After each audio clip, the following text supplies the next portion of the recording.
महानदी जल विवाद समाधान ପାଇଁ उच्चस्तरीय कमिटी गठन कले राज्य सरकार एवं ये राज्य सरकार उच्चस्तरीय कमिटी गठन करिसेंती। उपमुख्यमंत्री कनकवर्धन सिंहदेव अध्यक्षतार एक उच्चस्तरीय कमिटी राज्य सरकार गठन करिसेंती। मुख्यमंत्री मोहन चरण माझी निर्देश रे एक कमिटी गठन करा जाइछि एवं ये कमिटी महानदी जल संबंधी समस्त प्रासंगिक दिग को अनुध्यान करिबा एवं राज्यर वैषयिक एवं प्रशासनिक स्तर में चलुवा प्रयास गुड़िक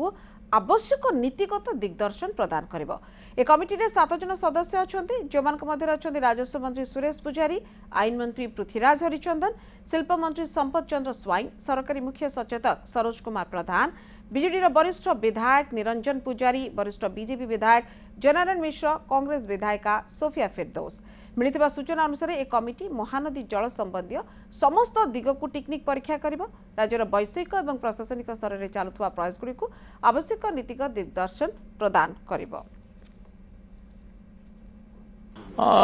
एक स्वागत योग्य पदक्षेप किंतु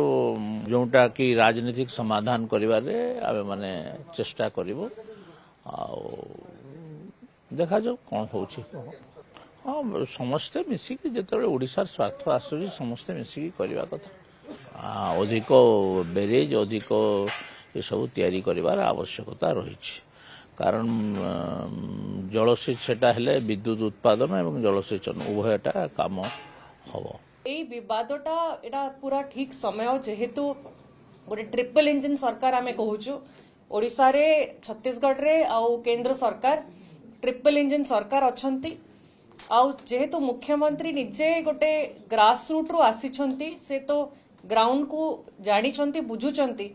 तो आमे आशा करिवु कि जो कमिटी गठन हेछि या माध्यम रे जेहेतु मैक्सिमम लोक मैक्सिमम मंत्री माने अछंती सरकारी दलर ओपोजिशन रु केवल जणे अछंती कांग्रेस रु जणे बीजेडी रु